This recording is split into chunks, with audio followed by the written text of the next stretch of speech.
Okay, it's going to be a very short video showing you how to connect to MySQL.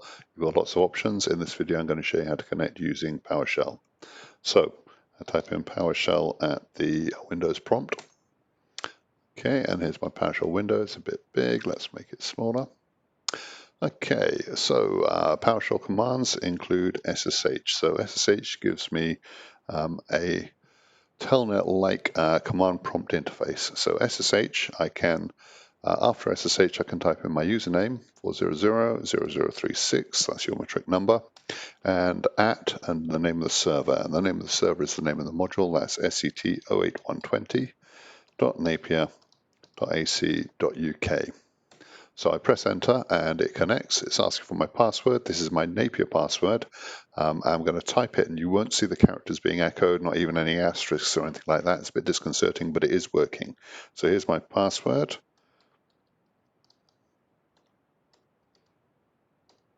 I think I got that wrong. I did.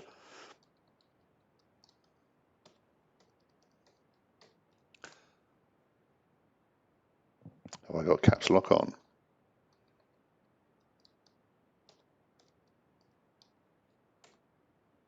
Phew, third time lucky. All right, so got my password right eventually. Here I am. This is the Linux prompt. This is a bash script, bash prompt we got. It's called a shell, bash shell. All right, so I can type in Linux commands here. Who is a Linux command, and it lists all the people who are on this server. So those are all the people. We can do all sorts of wonderful Linux things, but I want you to notice a couple of things. You can list your files. I've got a file called mysql.sh, and you will have it too. So that file there, you can look at it. I can't show it to you because it contains my password. But what we can do with that file is we can run it, and that will run MySQL. So the MySQL command like that doesn't let me in because I'm not specifying what my username and password is. If I do /my and I hit tab, that's MySQL sh. That will run that script, that MySQL script, which includes my password. This will be copied. You'll have this on your folder as well. In your folder, press enter, and I'm into MySQL. You'll notice the prompt has changed. That's a greater than, and it used to be $. So I'm in MySQL inside Linux on my desktop. All right, so from MySQL, you can do commands like select star from one of the tables. Let's have a look at the tables. Okay, there's a table called trip, but that'll be big. Let's select star from vehicle, which will be smaller, from vehicle. And I've got to have a semicolon at the end of my SQL command. Doesn't work because that table doesn't exist because I haven't loaded it. So I've got to load all the data in. /dot is the MySQL way to load tables. You need to have the file, and you can download the file, unzip it and copy it across, or you can just use the copy that I have stored on the system for you. So I've stored a copy of that file. It's called haulage.sql, and it's at the top level of the Linux machine that we're on. So if I do that, then it runs fine. So that's going to take a few minutes to run, but you only ever have to do that once. So that's loading in all the data. While it's doing that, let's have a go at a question. First question asks us how many items were transported during the trip 73450. So 73450. This is a text editor. I'm using Sublime. You can use any text editor you like.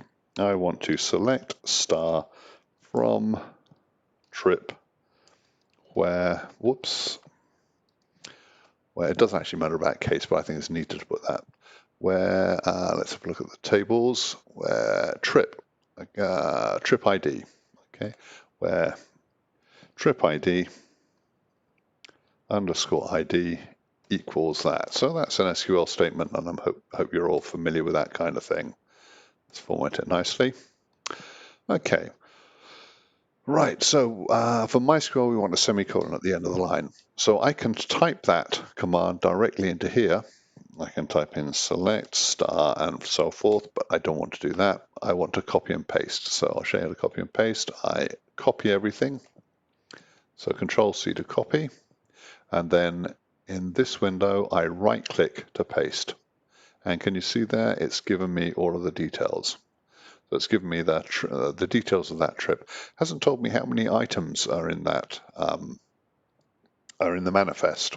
So the question actually asked how many items are in, and to find out how many items, I'm going to have to list the manifest table. So not trip, but in fact manifest. That's the table I really want to look at.